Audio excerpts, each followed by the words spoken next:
Okay, so Vulcan is coming along really very nicely. So what we've done on the back here, we've got the tail planes all technically put in front. So we've got the flaps down in here and we've done them at that angle. They're now glued in solid in place. We've done the ailerons as well. So these ones over here, we've got slight little bit of deflection on them, not much, and on the other side as well. Again, I was going to go one up and down, but I think there's a nice movement across this. When you look across this, sort of like here, you can see we've got the nice little differences in the tail planes. I don't want to go totally over the top with it, so we've gone with that. We've also got some grey paint at the top here. We'll see how that sort of falls in. The nose is in absolutely lovely. On the underside, we've also put in the little tabs. So these are little aerodynamic foils that go on the back of these as well. They're actually quite a nice fit. They just drop straight in there as well. And we've got them down in here. And to be honest, we've literally just cleaned up and just put a little bit of tack in here just to hold it in. The actual door underneath. Now the door underneath, there is a whacking great ejector pin in there, so we just ground that out to get rid of it. And then this guy can just fit up in here. And again, if we get it to sit, goes in there. And then this one will just come in. And again, it doesn't have to be a perfect fit, but we just need to be a good seal on the bottom because obviously it's going to go in there. So that's that all done. The only one I'm slightly concerned about is these two gaps each side. Now these have actually got the pitos on and it's a big chunky join in there. I'm not sure how it's going to fit in, but luckily for us, and we can see it just down in here, it is below on the white area. So it's not like it's in the camo and stuff like that, where obviously we're going to fade and do various things with it. So I'm thinking what we'll do is we'll leave them off because I'm even worried about the nose at the moment. Luckily it's a good strong piece, but they're likely to get snapped off. So we'll put them in afterwards, and then even if we have to do a little square and blow in with a little bit of white paint just to finish it off, we'll be okay. Underneath here, like we said before, obviously the wheel wells I'm not worried about. It's white and grimy underneath. We can easily just mask up and redo those afterwards. It's going to have a weathering wash, things like that. The blue steel thing and all the rest of it, that's not a problem. So really we're fine. Over here, obviously we've got the landing light. We're not worried about that either, but if you wanted to, you could put a pop of PVA glue just in there and then pick it out afterwards and reset it. But again, it's not a problem. The only thing really at the moment is to say we just need to do the masking bit at the front, which we'll do that. We'll take care of that. And these bays down in here. And again, because they're square and they're very straightforward, honestly, we're not worried about having to sort of paint those up. But if you wanted to, you could use the down position one as blanks. So you could pre-paint this down in here, a little bit of like white or the primer colors underneath, put those in the top, use them, and then pick them out afterwards, and then use the, as we're going to have with the air brakes deployed. So, because obviously they're quite cool on these, they stand up. So we're going to put those in afterwards. Apart from that, the rest of it is all set and really ready for go just to get that into paint, which is absolutely fine. Drop that in there for a minute. So, clear parts up here at the front, okay? So again, we've spoken about doing clear parts and how to do them and things like that many times on here. And really, the easiest way is to buy a mask set. For years and years, I've often said about don't need mask sets, you can do them yourself, so forth and so on. But honestly, buy a mask set. It's so much better. I haven't, because we're going to show you guys. But anyway, that's what I would normally do, all right? So for this, there's a couple of little things you can do. First thing is, if you've never seen me use these before, these are called Infiniballs. Now AK make these as well, although there's only a few types. Really the only two you actually need, which are really handy, and I use them all the time, is number A, which is basically just got lines onto it, okay? Now these are, as you can hear, they're grooves, so your blade fits in there and pulls down. As you can see, I use it with foils on here. We've got thick tapes, we've got normal masking tapes and everything, so you can stick it to here and then just follow it down in each direction. So this goes from 1 mil, one's apart down in here, to 0.4 mil. And obviously if you wanted to go with a 0.8, you could obviously just use these, or if you wanted to, you can double them up to get the sizes you need right the way through, okay? Going smaller than 0.4, the tape tends to just rip and break and all the rest of it, okay? But anyway, it is a very nice, straightforward way of doing it. One of the easiest ways is literally as I do. I come along here, I put this down inside out, have a look through, and we work out how many mil we actually need for this, all right? So that's literally how I tend to do all of these ones. So when I look at this one and I put this down, it's sort of 3 mil. So then you just grab a little bit of tape. Okay, so you know, buy the thicker tapes like this. This is the 18 mil one, I do believe. Is this 18 mil?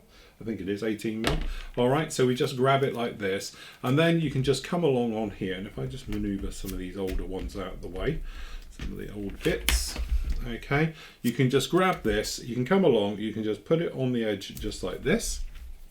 Okay, and then literally you can say to yourself, well look, we know this is around about 3 mil, so we're just going to go one from down in here, and then obviously we're just going to go 3 mil to up here. Okay, that's our 3 mil like that. So now what we've actually got is a perfect size of tape that's 3 mil thick. Okay, and what we did on this one, to be honest, this center one is exactly 3 mil. So then we just put it on, cut it, and its job's done.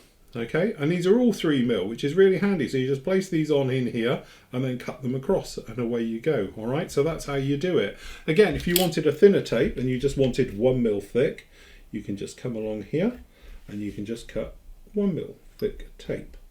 Okay, so that's the great thing about this. If I get hold of it, here we go. That's our 1 mil tape ready to use on there. And again, if you wanted to, you could come down in here. Okay, so if we just try and grab one of these out, and say it follows the contour, so you just put your blade in like that, and you follow along, and there we go. This is 0.4 mil. And again, so obviously if you had 2 of these, you'd have 8 mil or 12 mil. So that's 0.4 mil thick tape. And the great thing is, because it's flat on here, you're not destroying it and getting it off of a roll. Okay, so the other thing as well is, what about circles? Okay, so this one over here, you've got the B. Okay, so the great thing about the actual B one is that it goes from down in here, but as you might notice down in here, they're quite small as well. So you've got these other ones on the side here. So this is diameters of 0.2, 4, 6, 8 and 10.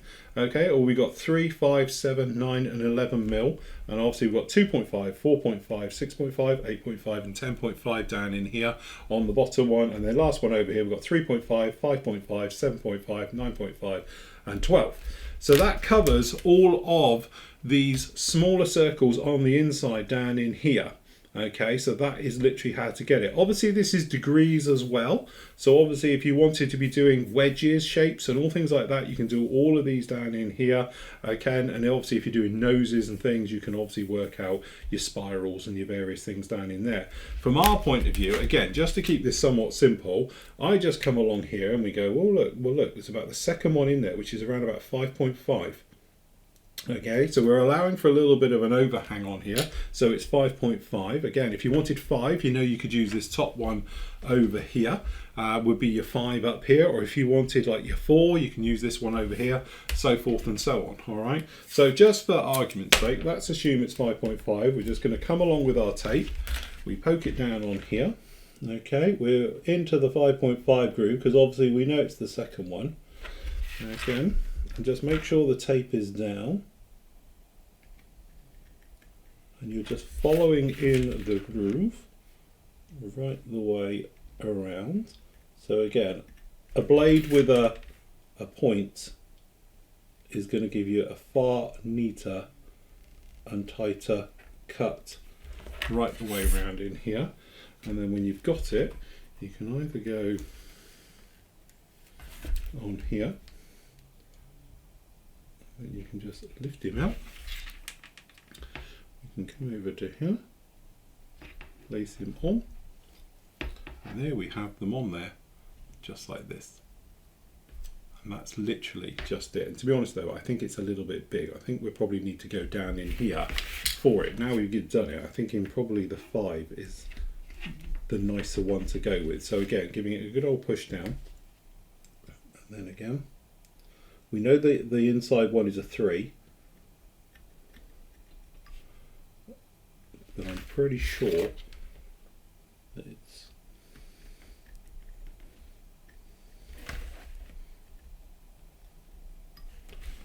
okay.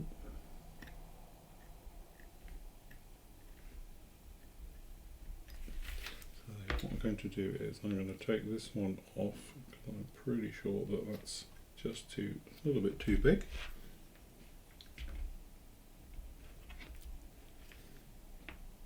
There we go. Yeah, that's better. That's more like it.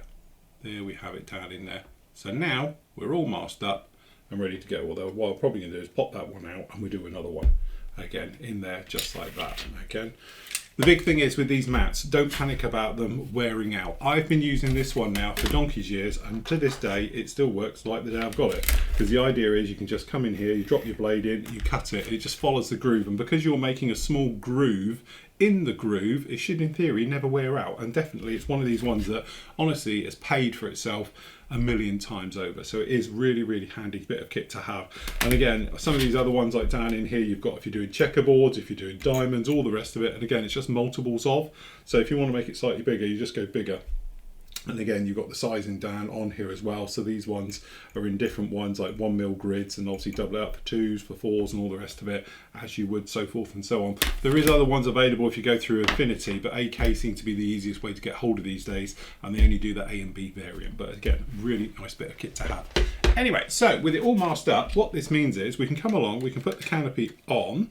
Again, it's actually a really nice fit, as we were talking about earlier. So if you wanted to, you could PVA glue that in place and you're happy to go now. Just make sure the inside of the clear part is totally clear.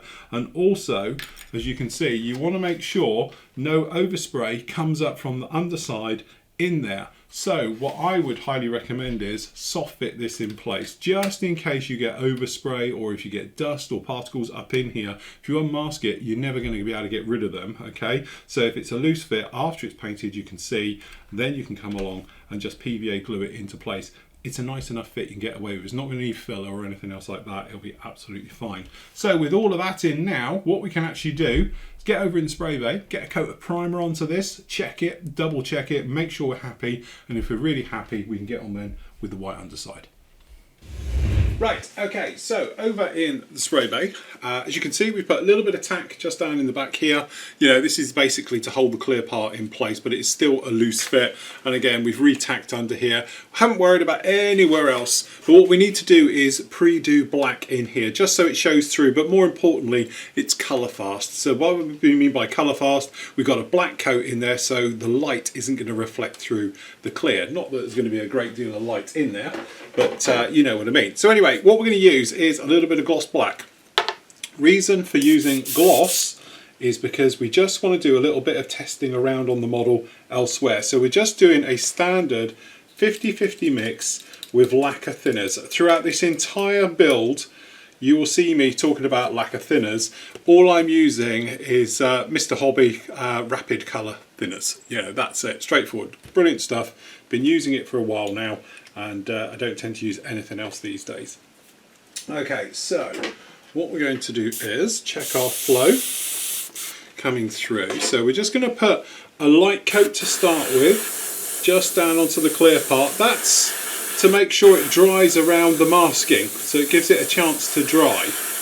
And again, we're quite a high air pressure, so it's not going to give us a mirror gloss finish, but it'll just make sure it all goes down to a nice satin type effect. And it doesn't have to be perfect.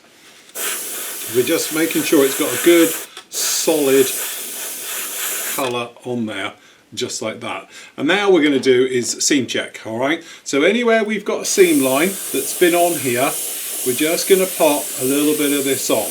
Okay, now the whole point of doing this is just to make sure that it's good. The great thing about using a gloss at a higher air pressure, it gives a really nice satin look. It will bed itself down and everything else, but it's very similar to the rest of it. So when we come along with primer a little bit later, it won't make any difference. Okay, so we're just going to check that. Obviously we're not going down into areas, but that's actually looking all nice. And again, we've just done down in here.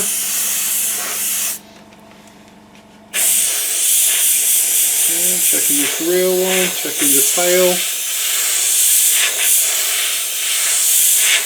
And if you have got any little imperfections, because it's gloss, it's quite thick, it will cover it, you know, and you won't have a problem with it. So you can just pop along and it'll let it sort of self-level its way out. But to be honest, that all looks really happy. I'm happy how the tail's gone in. Again, what we're going to do is just going to flip it over. I'm going to be being a little bit careful because the refueling probe at the front, we don't want to break that off. Again, just going to check this seam. And obviously the ones around these backs of the engines where we did a little bit of blending work. So we're just going to Making sure we're happy with all of those, making sure this tail area.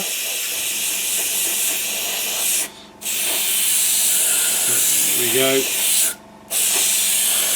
So again, the theory behind this is that if we did have a small gap or imperfection in here, or a panel line that's too big, this will then fill it, so we don't have to come back and do anything else with it. But generally that's all good. So the last bit is just up here at the nose, and that seam. So we're just checking all of that. I'm just going to spray that entire section again. Pretty nice. Being careful not to get too close to that intake, because we don't want to put black in the intake, because we're going to be fighting with it on the other side. But again, just like that. Okay, so then what we can do is just go round and have a really good look at this once it's dry. And being rapid thinners, it's only going to take literally a couple of minutes to totally dry off, and we'll be good to go with putting the primer on and things like that. So what we do, we just clean out the airbrush whilst that's drying, hit the old extractors, get this place all nice and clean and fresh again, and then we get the primer out if we're all good. If we're not, if we can see an obvious mistake now, then obviously we'll pull it off, get back onto the bench and get probably the filler out, but we'll see what we got. Right, okay, so the great thing about this is it's only been 10 minutes and it's totally dry. That's the beautiful thing about rapid thinners, even on glosses, okay? So generally, just looking around at it, I can't see any problems at all. Again, there is the odd tiny little imperfection with some scratches, but I'm sure those will be taken out literally as soon as we come along with a little bit of primer on this, and if not, we can take it out after that stage. But generally, very, very happy of how that all is. So what we're going to do, we're going to stick it right there. We're just going to get ourselves some wedges behind this just to hold this up, so when we start spraying it, which might be even better with that out of the way, there we go, it can hold it up and stop it from rotating around and things. So hopefully it'll be in a nicer position. A lot of stuff under here, should be okay. Okay, so for this we have good old-fashioned Mr. Prime Surfacer 1000. To be honest, falling in love with this stuff. It's just so straightforward, very, very easy to use. And again, what I've done is, we were down to around about a third, so we've done a third of the actual primer to 2/3 of the rapid drying thinners, or any type of lacquer thinners into this. It's had a good old mix up. I've already given it a stir and everything else.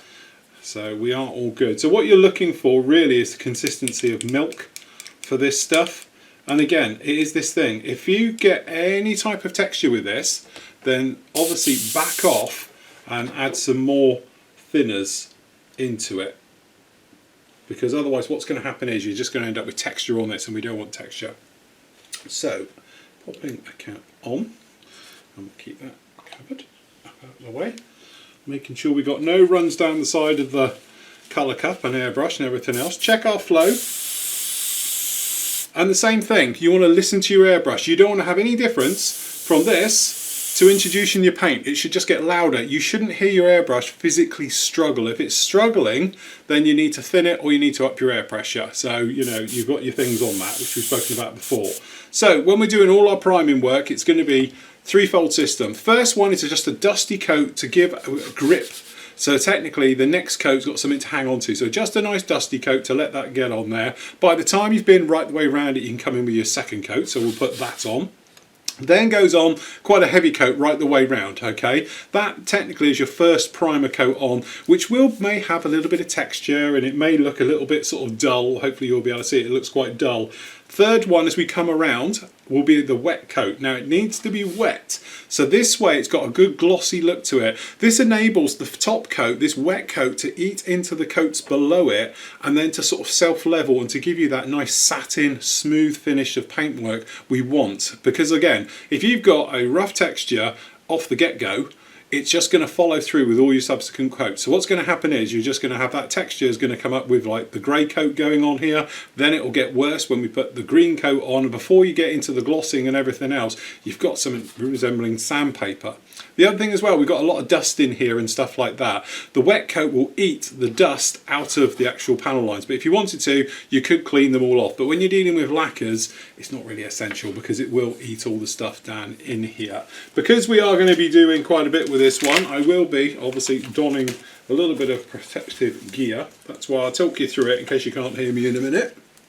And obviously we've got two extractors running down here in front, so we're going to have both of them running. So this going on.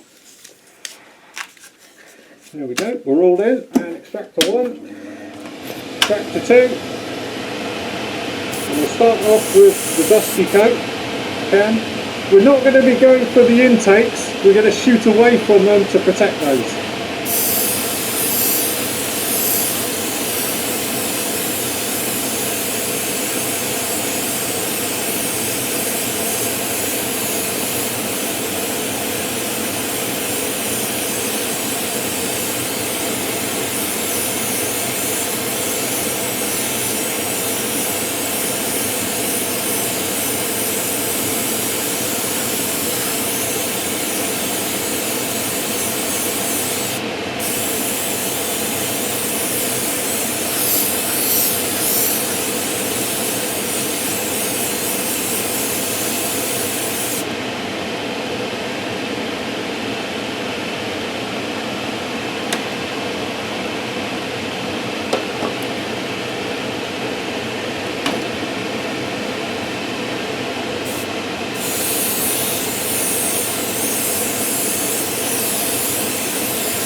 Okay, so that's our first dusty coat on, and you see this stuff dries so quickly we can come along.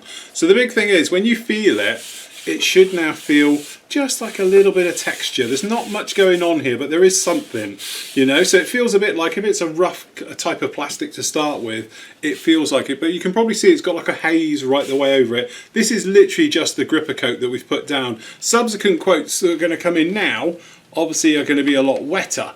Okay, and then obviously it will then build up and it will be the proper covering coats. But the thing is, you don't want to be chucking it all in one, otherwise it's just going to come back with textures and things like that. So you do need to build it up quite slowly, all right? So what we're going to do is we're going to reload up our airbrush. We just better give it a stir because this stuff does separate. Good old separation. Okay, and then we're just going to fill colour cut right to the top this time. And then we'll just put our side on. Get that in there. Make sure we got no drips. So this time when we come in, we're going to be coming in what I call slow and low. Okay, so we're going to be coming in a lot slower with the movements, okay, as you're putting that actually the paint, so it's a positive coat going down. You're not just dancing around now putting a light dusty coat, you're actually placing it on there again. And then lower, because we're going to be using a lower air pressure, and because we're using a lower air pressure, we can be closer to the model, so you're lower down to the actual model itself. So check our spray, okay, and then we're just going to dial that air pressure. So it's still coming out, but it's very, very quiet, as you can probably hear it now. So again, we'll mask up and give it its second coat.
So there you go. Hopefully you can see, trying to catch it in the light, you've actually got the big difference, he says, putting his finger, between done, and again, this is drying, and this is now smoother than this side.